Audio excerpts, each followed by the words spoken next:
grande amor nos tem concedido o Pai, que fôssemos chamados filhos de Deus. Eu e você temos que responder para nós mesmos. O que farei de Jesus? Chamado o livro de Testemunhos, volume 9, página 189, diz assim: se nos humilhássemos perante o Senhor e fôssemos bondosos, o mexeriqueiro descobre o segredo. Deus dá e Deus cobra, mas Deus não cobra nada que Ele não deu antes.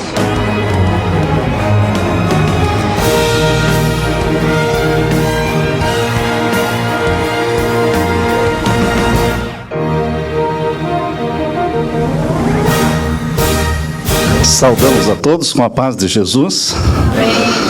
É tão bom estarmos aqui, na presença do Senhor, neste santo dia, com amigos queridos, com irmãos nossos, para adorarmos o nosso Deus, estudarmos a sua palavra. É interessante o que é uma igreja e o que é um sermão. A igreja é um lugar onde várias pessoas se reúnem, deixando suas casas, investindo tempo para virem até aqui e se assentam na frente de um púlpito como este para ouvir alguém falar. E se for só um ser humano falando, não faz sentido. Precisamos que Deus fale. E para que Deus fale, nós precisamos nos entregar nas mãos dEle e deixar que Ele fale.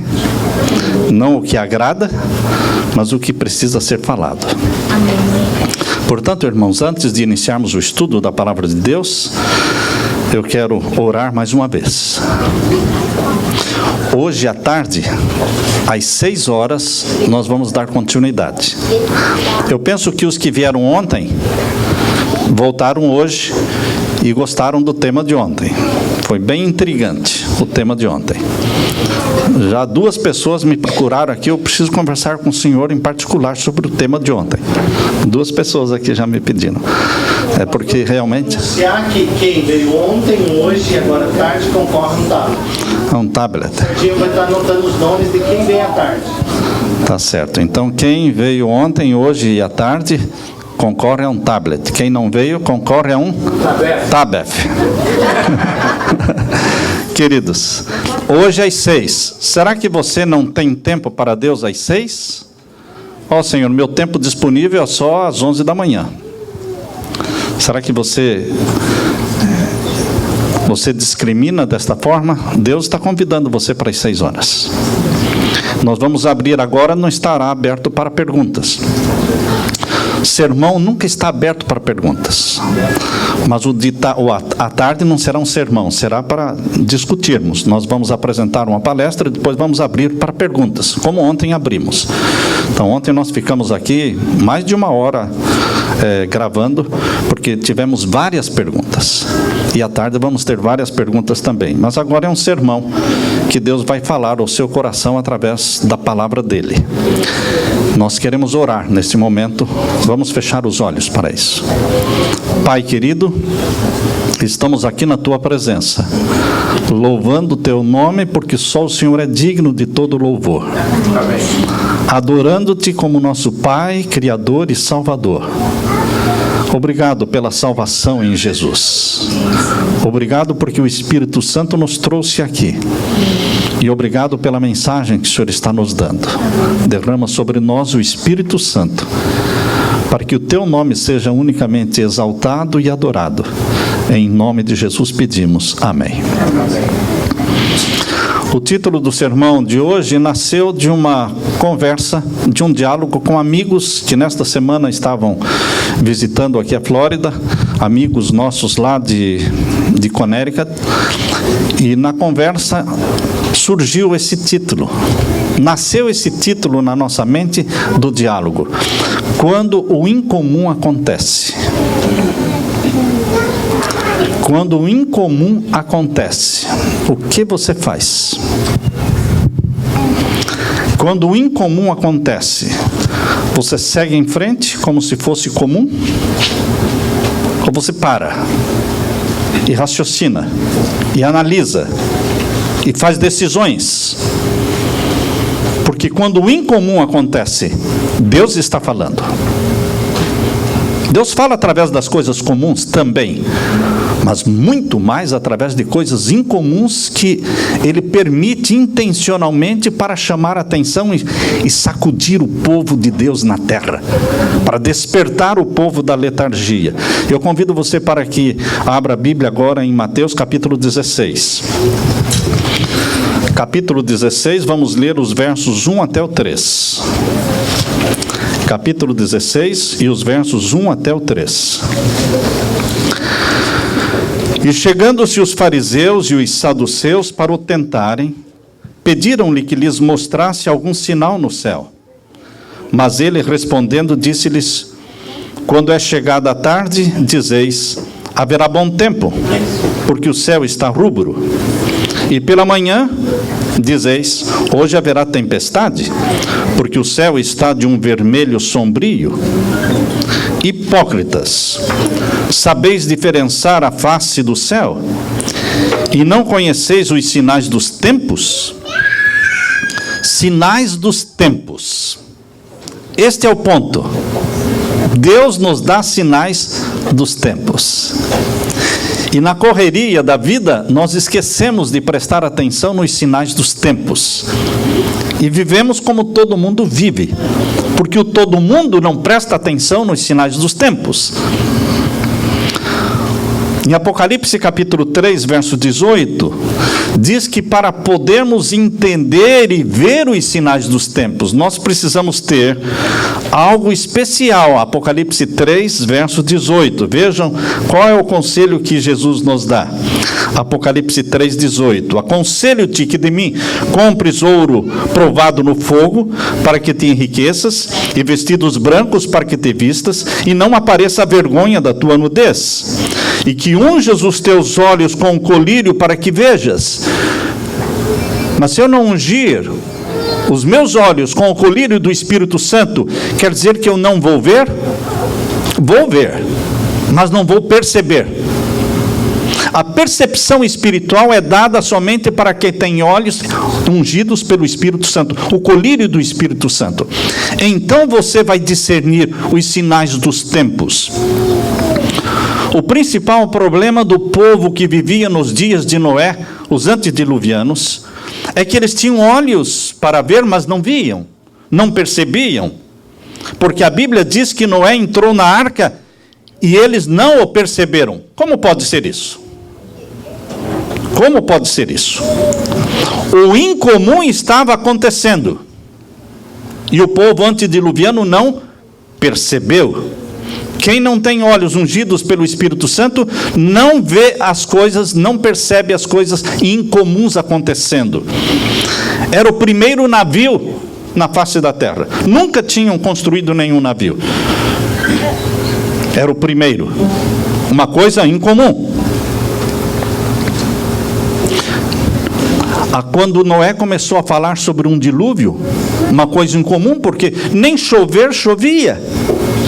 Se nem chover chovia antes do dilúvio, muito menos um torrencial, como poderia ser chamado de dilúvio universal. Era uma coisa incomum. Mas o povo dos tempos de Noé não prestou atenção, não percebeu. Os animais saíram da floresta e vieram de 2 em 2. Isso era uma coisa comum? Não. Incomum. Como os animais saem da floresta de 2 em 2 em ordem e entram na arca como que guiados por um anjo? Uma coisa incomum. E será que o povo não viu? Viu? Será que o povo percebeu o que estava acontecendo? Perceber é mais do que ver, irmãos. Perceber é mais do que ver. Jesus disse em Mateus capítulo 24, Mateus capítulo 24, verso 38 e 39. Mateus capítulo 24 e os versos 38 e 39. Aqui lemos: portanto, assim como foi nos dias anteriores ao dilúvio, comiam, bebiam, casavam, davam-se em casamento, até o dia em que Noé entrou na arca, e não o perceberam. Está claro isso?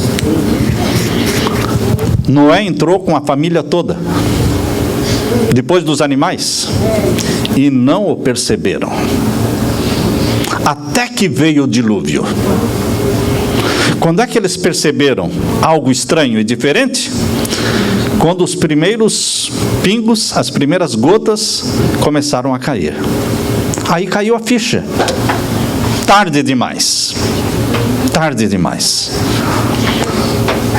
Muitos, para não dizer a maioria esmagadora da humanidade, só perceberá a volta de Jesus quando a nuvem trazendo o nosso amado Salvador aparecer no céu. Mas então será o quê? Tarde demais. E não o perceberam até que veio o dilúvio e os levou a todos. Assim será também a vinda do Filho do Homem. Então, estando dois no campo, será levado um e deixado o outro. Marido não pode levar a esposa para o céu, nem vice-versa. Cada um toma uma decisão ao lado de Jesus, individual. Cada um responde por si. Estando duas moendo no moinho, uma será levada, a outra deixada. Vigiai, pois, porque não sabeis a hora em que há de vir o vosso Senhor. Nós não sabemos a hora, nem o dia. Mas será que Deus não nos deu a conhecer o tempo? Noé não sabia o dia, a hora do dilúvio, mas Noé conhecia o tempo do dilúvio, porque ele preparou a arca e terminou-a. Ele viu os animais entrando e Deus mandou que ele também entrasse. Ele entendia que era chegado o tempo do dilúvio, mas ele não sabia ainda o dia, a hora do dilúvio. Jesus disse: assim como foi nos dias de Noé, assim será também na vinda do Filho do Homem. Nós não sabemos o dia, a hora. Mas será que Deus não nos deu sinais que nos mostram, sinais incomuns que nos mostram que é chegado o tempo da volta de Jesus? Deus nos deu estes sinais, chamados sinais dos tempos. Mas precisamos de olhos ungidos pelo colírio do Espírito Santo para entendermos os sinais. E o verso 44 diz: por isso estai vós apercebidos. É mais do que ver, é estar apercebido, porque o Filho do Homem há de vir a hora em que não penseis. Quando o incomum acontece, o que você faz? Segue em frente? Muitos tropeçam na verdade, se levantam, tiram a poeira e continuam o caminho, como se tivessem tropeçado em uma pedra qualquer. Não, eles tropeçaram na verdade. Quantos se encontraram com Jesus e fizeram de conta que Jesus era um ser comum? Jesus não era um ser comum. Ele era o Messias. Poucos perceberam que Jesus era o Messias. Existem duas afirmações que devem ser consideradas com seriedade pelo povo de Deus hoje. Uma afirmação descreve a situação do mundo, e a outra descreve a situação da igreja. E eu quero ler para vocês esta citação que foi escrita no ano de 1903. 2014 para 1903 é um bocado de anos. Mas vocês vão ver esta citação descrevendo a situação do mundo no tempo da volta de Jesus. Diz assim: ao mesmo tempo, a anarquia procura varrer todas as leis. O que você vê hoje? Anarquia. Quem está vendo o que está acontecendo em Ferguson? Anarquia. Os protestos mundiais, anarquia. Procura varrer todas as leis, não somente as leis divinas, mas também as humanas. A centralização da riqueza e do poder na mão de poucos, poucos ricos. Muita fome, muita miséria, porque poucos desfrutam, poucos retêm a riqueza do mundo. Vastas coligações para enriquecerem os poucos que nelas tomam parte, à expensa de muitos. Muitos pobres para que existam poucos ricos. As combinações entre as classes pobres para a defesa dos seus interesses. O que é isso? Os sindicatos. Os pobres brigando, literalmente, pelos seus direitos. O espírito de desassossego, tumulto e matança. a disseminação mundial dos mesmos ensinos que ocasionaram a Revolução Francesa de 1789.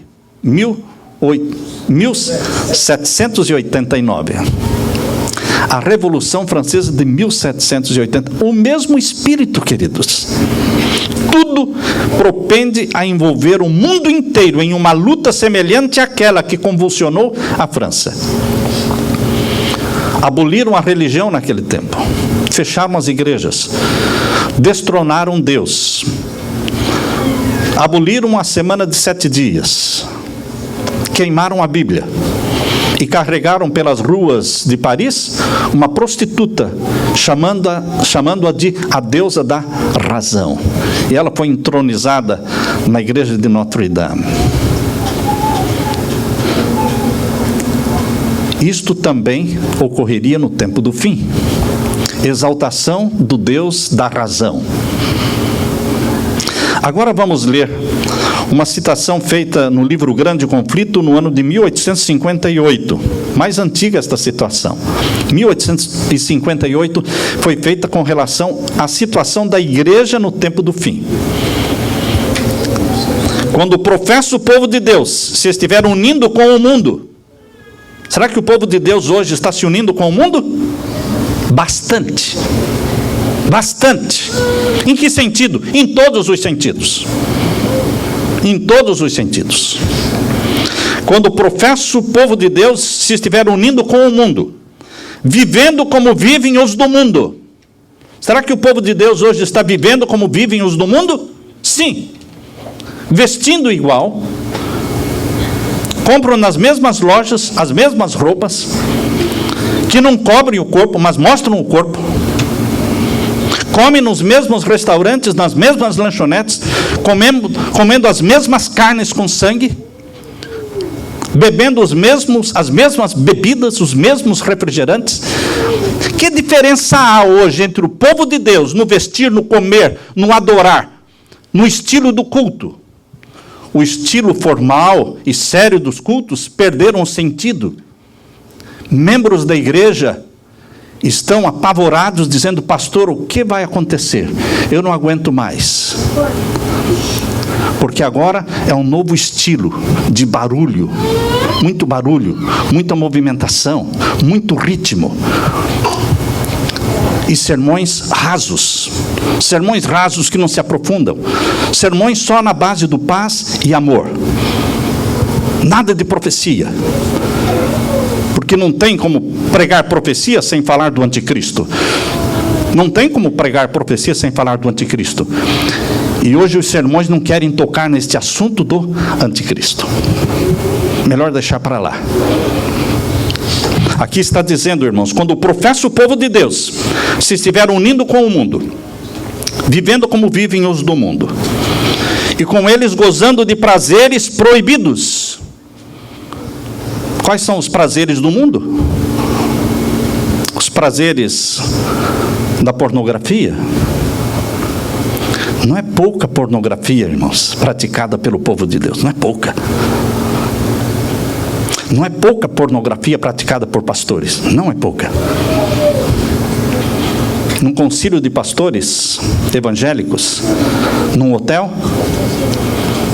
no final do concílio, o gerente do hotel afirmou: nunca acessaram tanto sites pornográficos neste hotel como durante esta semana.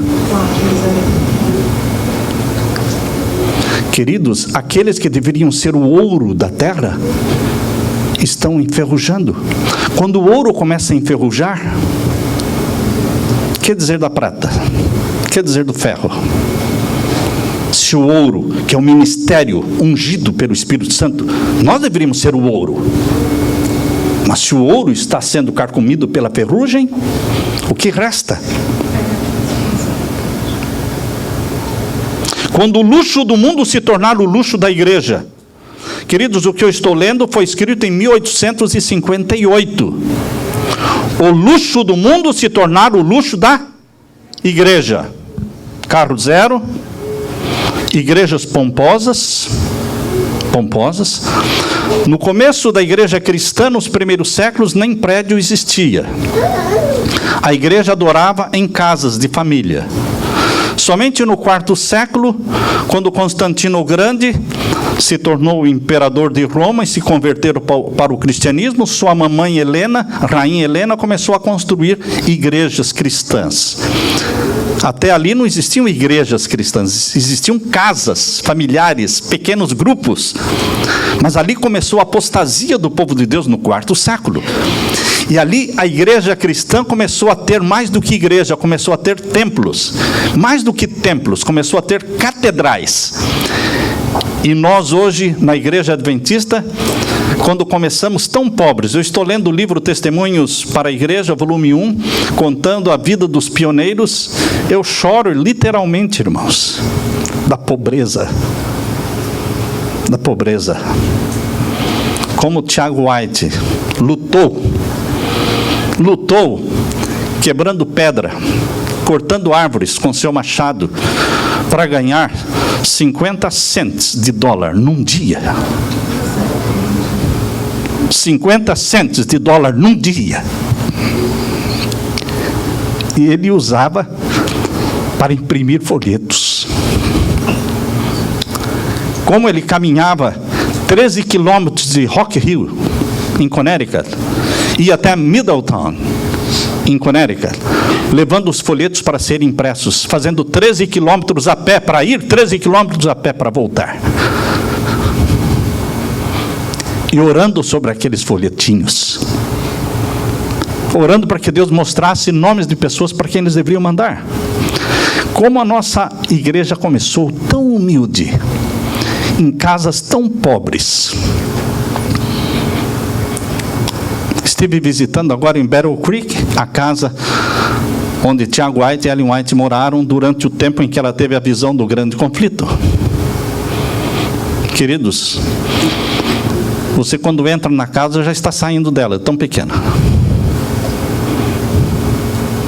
O quarto pequenininho, tudo muito simples, tudo muito humilde.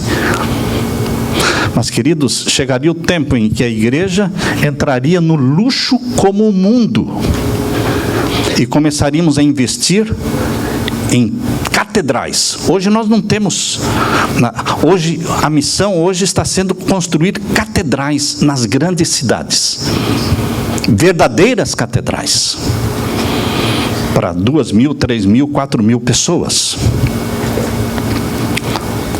A ênfase nossa está voltada para o luxo. Quando o luxo do mundo se tornar o luxo da igreja, volto a ler. Quando os sinos para os casamentos estiverem a tocar, e os casamentos nos fazem corar de vergonha. Porque no dia do casamento as pessoas esquecem Jesus, esquecem que são cristãos,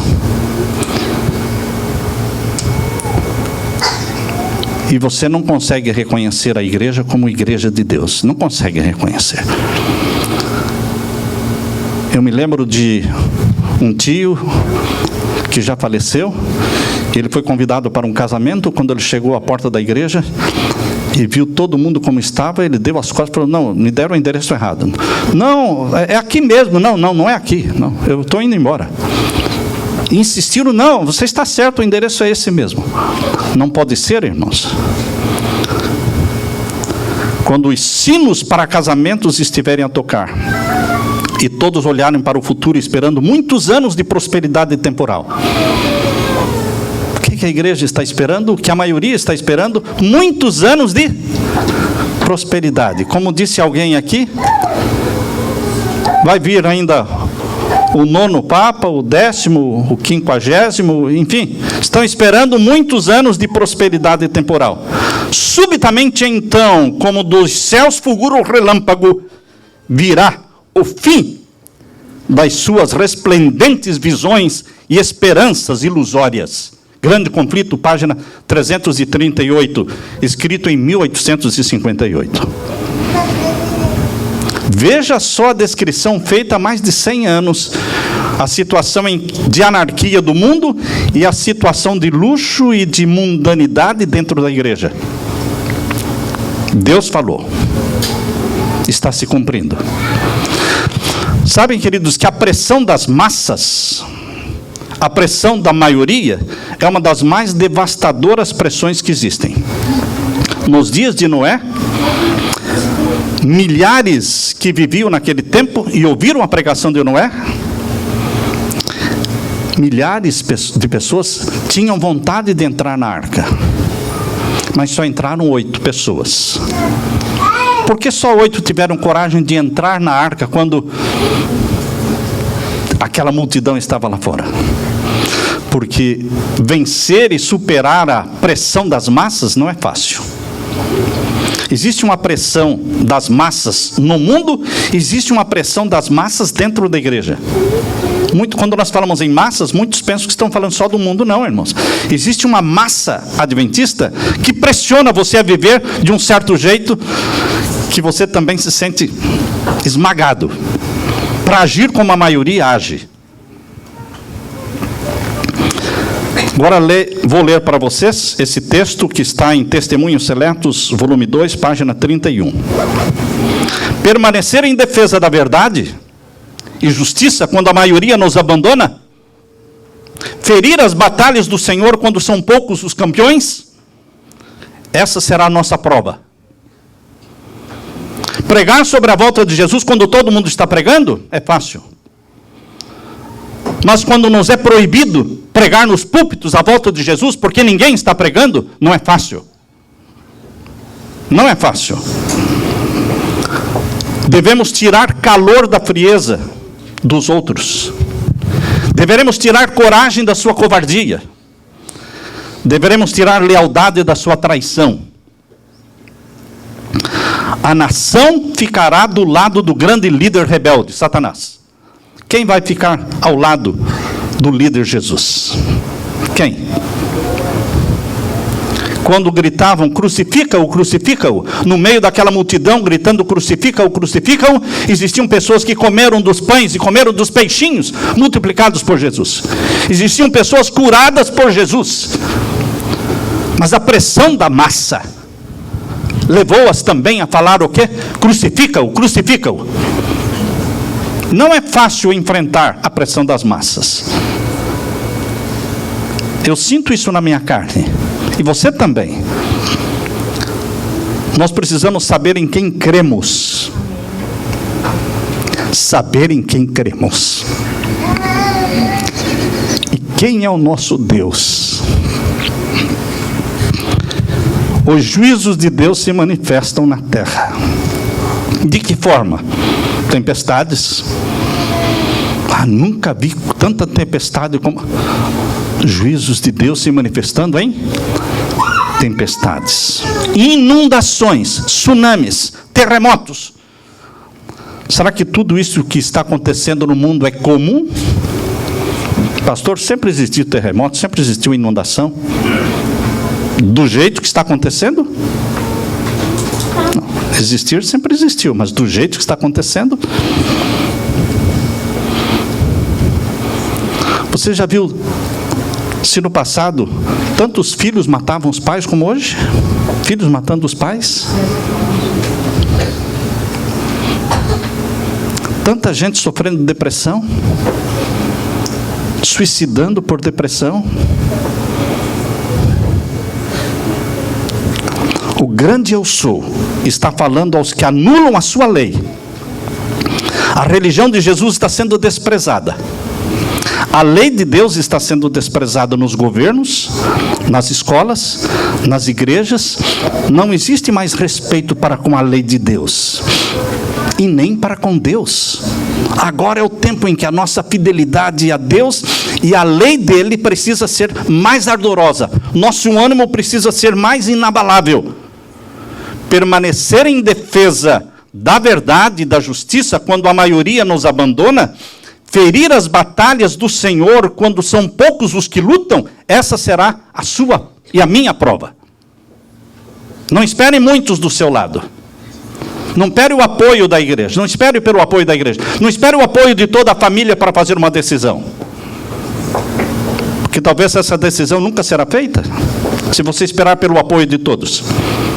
Vamos cortar o cable aqui em casa. Quantos apoiam? Quantos? Vamos cortar a internet. Não, isso é loucura.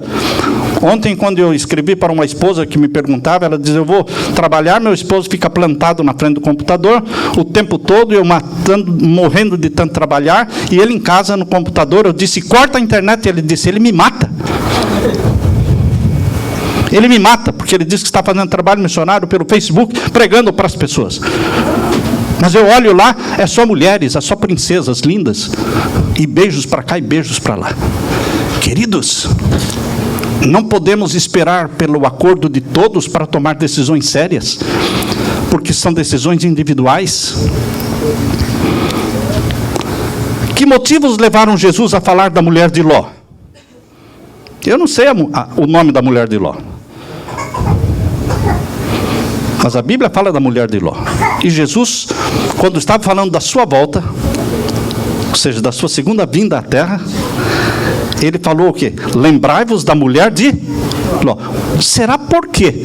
Numa hora daquela do sermão dele, ele introduziu esta frase: lembrai-vos da mulher de Ló. Então vamos lembrar um pouquinho da mulher de Ló. Abra sua Bíblia em Lucas capítulo 17. Em Lucas capítulo 17, Jesus está falando da sua segunda vinda. E vamos ler então capítulo 17, versos 26 em diante. Capítulo 17 de Lucas, versos 26 em diante. Jesus disse: e como aconteceu nos dias de Noé, assim será também nos dias do Filho do Homem. Comiam, bebiam, casavam, davam-se em casamento. O povo come demais, né, irmãos? Tem tanta fome no mundo porque muitos comem demais.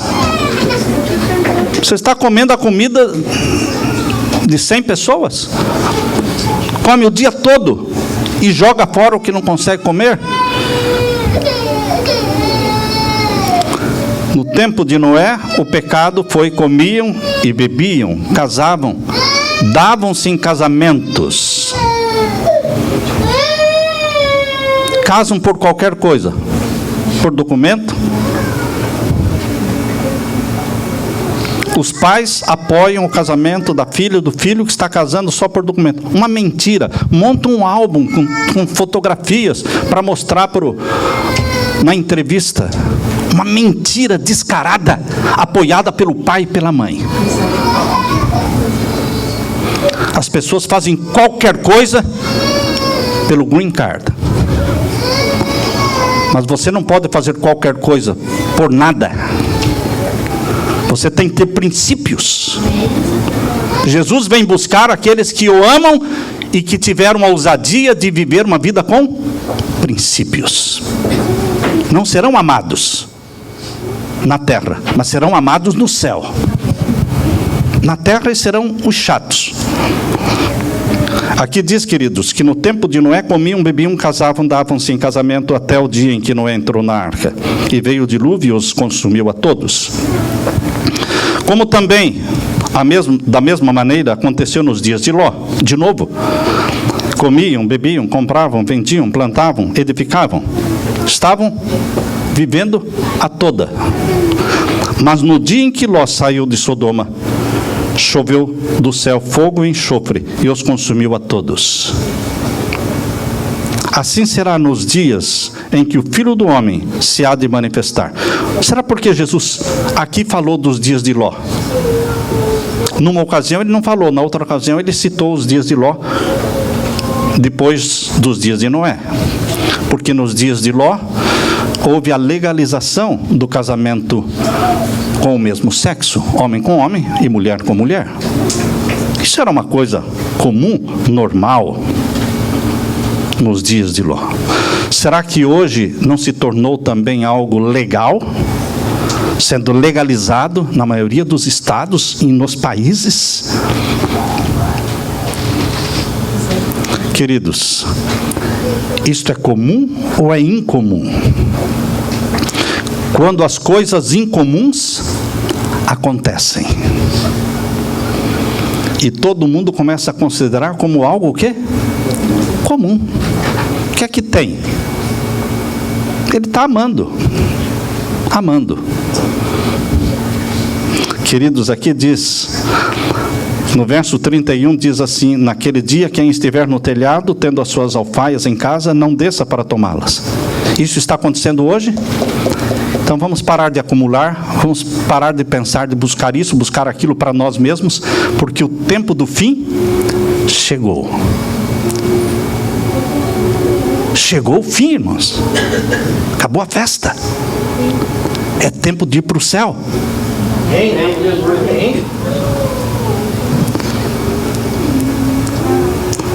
E o verso 32, lembrai-vos da mulher de Ló. Eu acrescento aqui, não é só lembrar-vos da mulher de Ló. Não se esqueçam de Ló também. Porque Ló precisa ser lembrado. Porque a mulher de Ló se perdeu, e as filhas casadas de Ló se perderam, e as filhas solteiras também se perderam, por causa de Ló. Ele escapou sozinho. Só ele vai para o céu. Pela misericórdia e pela graça de Deus. Porque também não merecia ir para o céu. Porque a Bíblia diz que quando Ló tomou a decisão de armar as suas tendas, ele foi armando, a Bíblia diz que ele foi armando as tendas nas proximidades de Sodoma. Quem sabe 10 quilômetros, 20 quilômetros, né?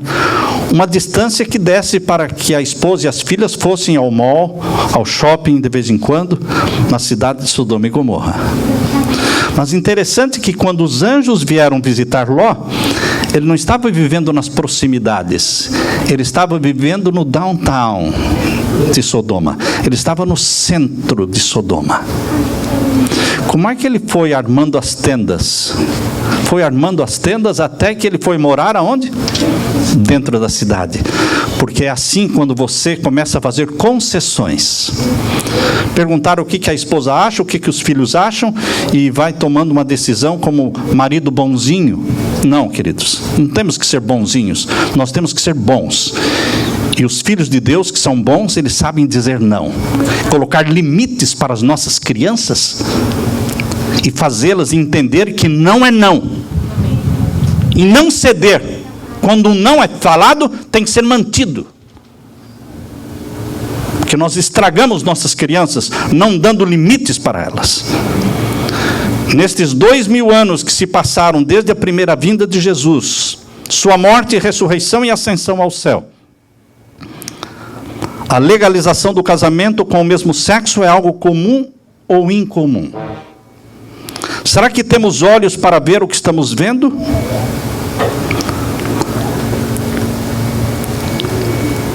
As Sodomas modernas são sofisticadas, são ricas, sensuais. Sodoma é sensualismo. E hoje as pessoas morrem perdidas, se tornam escravas do sexo, da promiscuidade. Vocês pensam que sexo não vicia? Muito. Eu tenho conversado e encontrado pessoas viciadas no sexo. Elas não conseguem. Homem que não consegue ver mulher, não importa que mulher, irmãos. Esconda a sua esposa. Porque se ele botar o olho, é uma pessoa viciada, escravizada pelo demônio da promiscuidade, demônio da masturbação, demônio da pornografia, demônio da mentira, mentira descarada.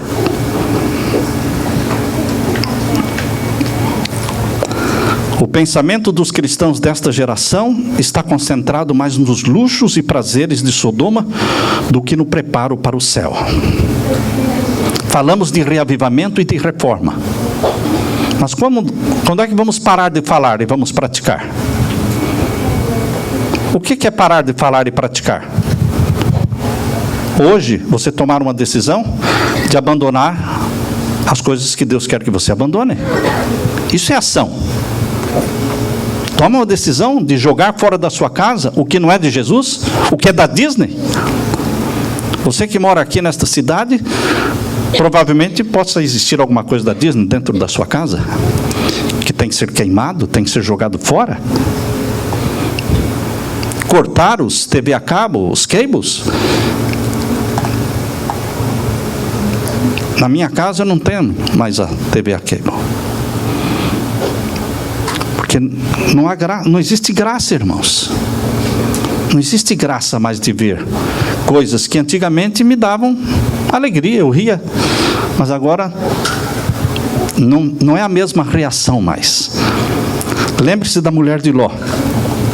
Mas não se esqueça de Ló. Porque a trágica perda da esposa de Ló, das suas filhas, foi por causa de Ló. Ló foi bonzinho. Foi bonzinho.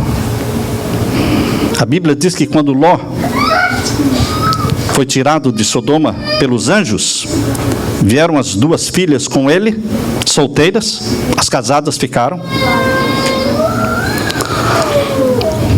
O que as filhas de Ló fizeram com ele? Era normal em Sodoma. Beber vinho era normal, porque senão Ló não teria bebido.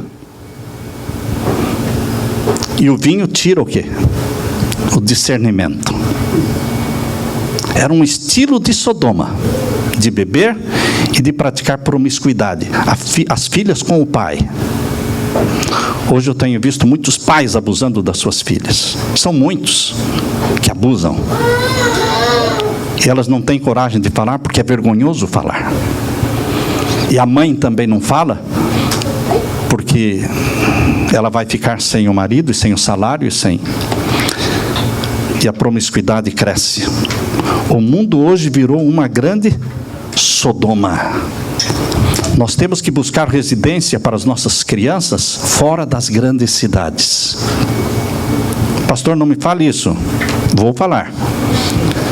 Você tem que buscar residências para a sua família fora dos grandes centros, onde você tenha um espaço de terra disponível para suas crianças brincarem, correrem, tomar sol, sem a influência externa, onde você não precisa ter TV a cabo, onde as suas crianças vão poder ser educadas por você. Eu estou aconselhando você, pai e mãe, a ter um homeschool. Você ser a professora das suas crianças. Porque tudo está muito difícil. A educação pública estraga a mente das crianças, tornando-as rebeldes. O pai e a mãe perdem a autoridade sobre as crianças, porque elas olham para o pai com desconfiança e já tem o 9/11, elas já decoram. Minha netinha com 5 aninhos, ela já sabe 911. Discal 911, se apanhar. Ela falou para o meu filho, para o pai, eu já sei o número. Interessante, queridos. Desconfiança dos pais, tirando a autoridade dos pais. Que outras coisas incomuns você está percebendo hoje? Será que o povo de Deus hoje está percebendo os acontecimentos incomuns ao nosso redor? Legalização do casamento no mesmo sexo? A renúncia papal? Quando houve a renúncia de Bento XVI, todo mundo se chocou, mas todo mundo já se esqueceu. As coisas incomuns são esquecidas e passamos a ver isso como se fosse uma coisa comum. Não, queridos, a renúncia papal é incomum. E Deus está tentando nos falar por coisas incomuns. Nos últimos 600 anos, foi o primeiro a renunciar. O primeiro Papa jesuíta. Isso é comum ou incomum? Queridos, os jesuítas foram criados em 1540. E quando eles foram criados em 1540, foi exatamente porque a igreja de Roma estava sendo minada. Sua autoridade estava sendo destruída por causa da reforma protestante de 1517. Em 1517, Martinho Lutero pregou as 95 teses no dia 31 de outubro. nas portas da igreja de Wittenberg. E a reforma protestante abalou os alicerces de Roma. Então, poucos anos depois, 1540, formaram a Sociedade de Jesus, chamada Jesuítas, com um só propósito no mundo: destruir os protestantes. Morte aos hereges protestantes.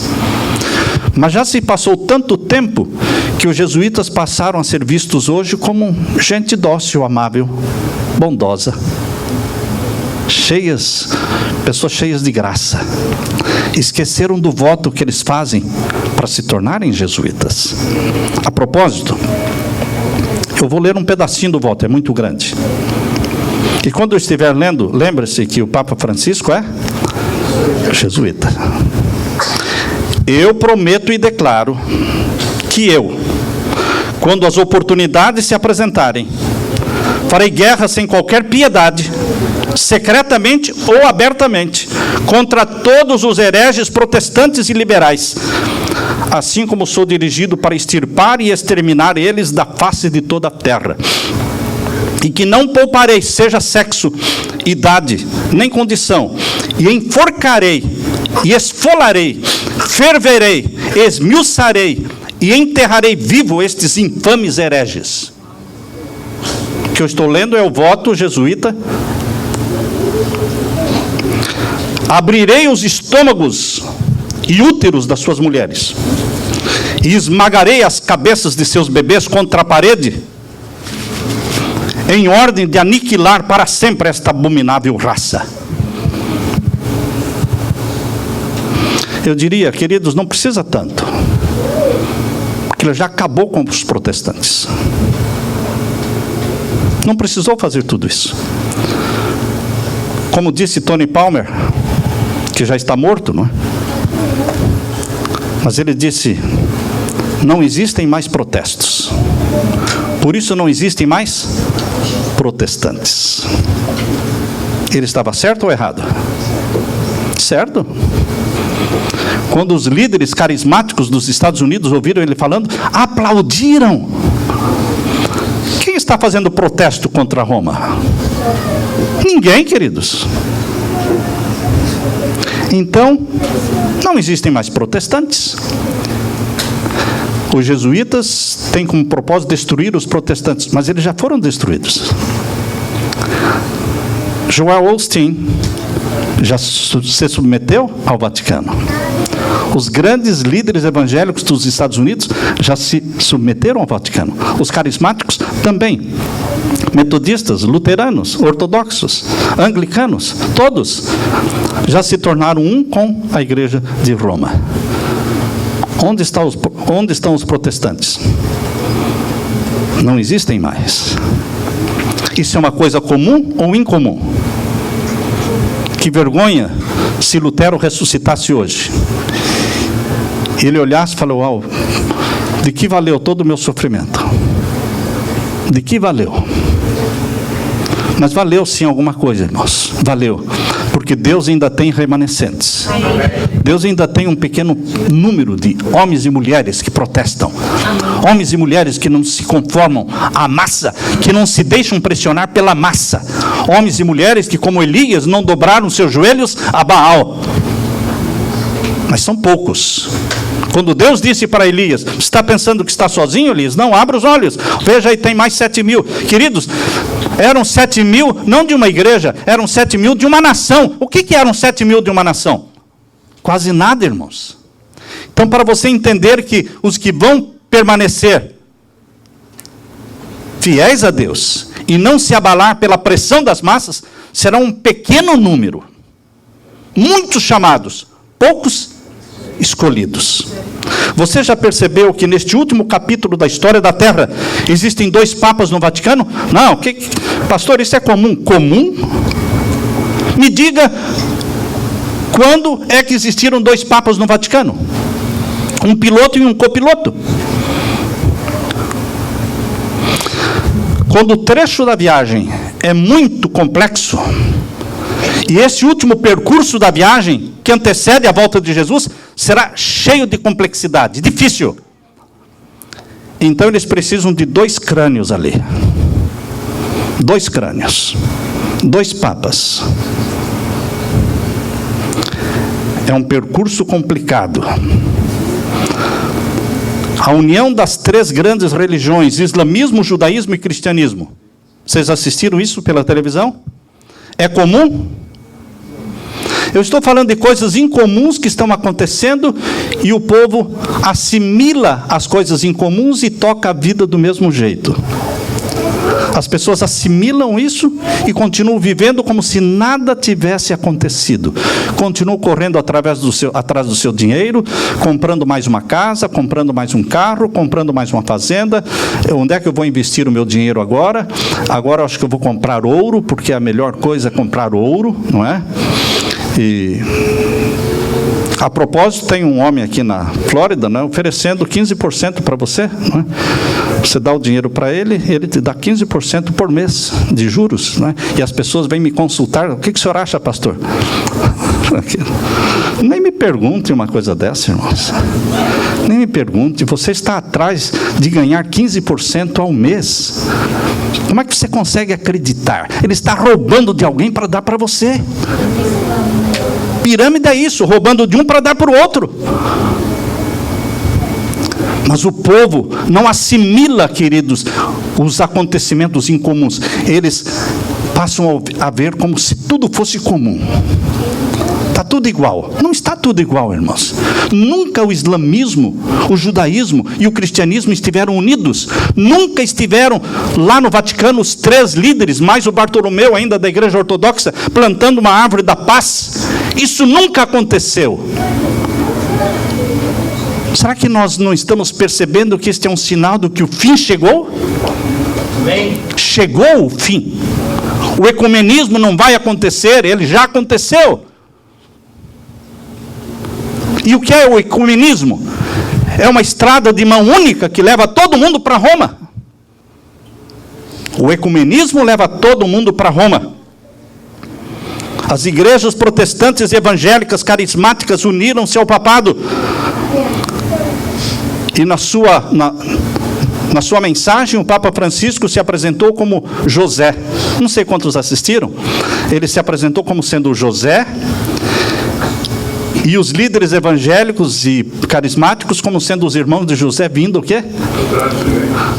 Queridos, aqui, os irmãos errados, traidores, estão agora vindo para se reconciliar com José.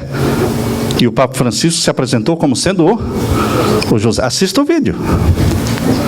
E o povo aplaudiu. Que linda mensagem. Tendo olhos, não veem e não percebem. Em 2008, o Papa Bento XVI foi convidado para celebrar seu aniversário de 81 anos na Casa Branca. Comum ou incomum, irmãos? Incomum. Nunca aconteceu isso na história dos Estados Unidos e nem do Vaticano. Mas passou e ninguém se lembra mais disso. De sinais do fim. E agora o Papa Francisco foi convidado para falar ao Congresso Americano em 2015. Pela primeira vez o Papa vai falar ao Congresso Americano. Pela primeira vez na história do Vaticano, na história dos Estados Unidos. Coisa comum ou incomum? Pela primeira vez na história dos Estados Unidos, o Supremo, não é, Tribunal americano tem 6 representantes do Vaticano. São 9 juízes. Dos 9, quantos são católicos? 6. Está na mão do Vaticano. Pela primeira vez, um secretário de Estado americano, John Kerry, sugeriu que Jerusalém seja passada para que o Papa legisle e governe e administre. Foi esta a sugestão feita por John Kerry na sua ida a Jerusalém. Pela primeira vez. Coisas incomuns estão acontecendo. A nova ordem mundial é um sistema de governo que está sendo implantado e as pessoas não estão percebendo. Pensando que isso é teoria da conspiração, irmãos. Teoria é uma coisa que não se prova. Mas quando você prova por A mais B, deixa de ser teoria. A economia está globalizada. como nunca foi. A religião está globalizada, centralizada num líder espiritual com sede no Vaticano. Coisas incomuns estão ocorrendo também dentro da igreja adventista, que pela primeira vez tenta criar uma igreja para ricos. Para que isso?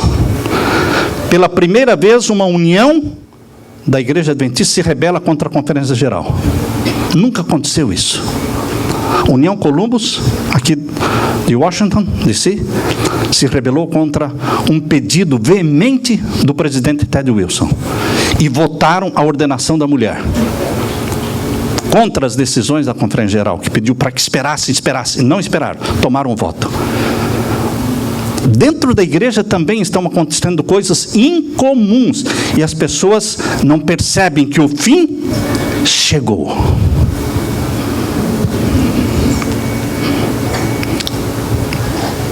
Por que justo agora? Justo agora, nos dias que antecedem a volta de Jesus, dentro da igreja nasceu um movimento forte contra o Espírito Santo. Para que as pessoas fiquem sem o Espírito Santo. Satanás criou isso. Agora, o momento em que você e eu mais precisamos do Espírito Santo, o batismo do Espírito Santo, surge um movimento forte dentro da igreja contra o Espírito Santo. E o Espírito Santo não consegue mais convencer essas pessoas do pecado, porque elas não creem no Espírito Santo, entristecem o Espírito Santo. E não é só isso, eles não creem também na divindade de Jesus. Porque eles dizem, Jesus não é Deus.